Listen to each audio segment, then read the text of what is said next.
As I mentioned, the peak retail industry body, the Retailers Association, has strongly condemned the decision by the Australian government to overturn a long-held ban on the import of disease-prone Philippine bananas. Scott Driscoll's the Executive Director of the Retailers Association, and joins us. Thanks for doing that, Scott. Good morning.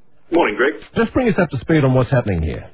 Mate, what's happened is the federal government has actually turned its back on what had been the and I believe well-held opinion of the former government to ban and maintain a ban on Philippine bananas. Now, this is about protecting the particularly Queensland industry of banana growers, the communities they support, from bananas that are very much prone in the Philippines to pests and to diseases, and coming out of what can be probably politely described as a fairly suspect quarantine system over in the Philippines. Yeah, so why have they done that? Why are we overturning it? What's the politics of all that? Well, look, I don't think there's any good politics behind it, quite honestly, Greg. I think what's probably gone on is they've probably bowed to the pressure of the big end of town again, and basically said, look, let's get in the cheap and nasty stuff and throw it onto the shelves. And quite honestly, it's not in the interests of Australian or Queensland consumers that this happens, because if the Queensland or Australian banana industry gets decimated, which can be the case very, very easily when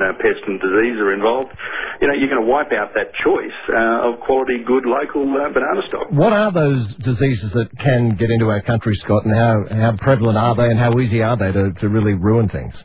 Look, there are certain pests that aren't at all present in Australia that are in the Philippines, and there's also black scale, which is a disease that can creep into bananas and is very able to be transported and would be very much alive when arriving in Australia. And in talking to a local producers, what they're saying is, look, we don't have it here. We don't want the banana equivalent of the equine influenza breakout. I mean, we saw how that got out of control, and nobody thought that could happen either. So, this is about protecting the Australian industry, the communities, and giving consumers that choice on an ongoing, sustainable level. And I've got to say, it's a great thing to see. We've got IGAs actually come out nationally, and everyone knows they're locally owned independent retailers in most communities around the country. They've actually said, we're not going to go with this. We're actually not going to stock these imported bananas. We understand the risk. We don't want to put the domestic industry at risk, and so long as there are domestic bananas available, we'll stock them instead. Yeah. So what happens from this point? IGA has said no. What about the other biggies?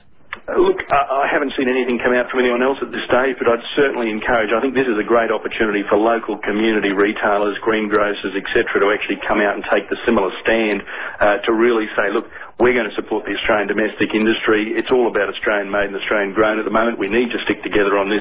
We don't want to see a very vital, and particularly in Queensland, and this is where I think, I've singled out the Prime Minister. I mean, this is the son of a Queensland farmer from the Sunshine Coast we're dealing with here as the Prime Minister. He should know better than this, and should really get back to the farm and do a refresher course. You're right, particularly so close to what happened with equine influenza. We were guaranteed that couldn't happen, and just disastrous. Look at it, I mean, it just swept through, and it just basically held that industry at gunpoint for months and months. And, it won't be a situation that necessarily only lasts for months if this sort of stuff gets into the domestic banana producers' crops at all. I mean, this could actually destroy them. Okay, I don't know if you saw the results of the poll. Shane Doherty from Channel 10 sent them through to me, the news editor there. They had a poll, 5,000 calls, 97% in agreement with you, so that's encouraging.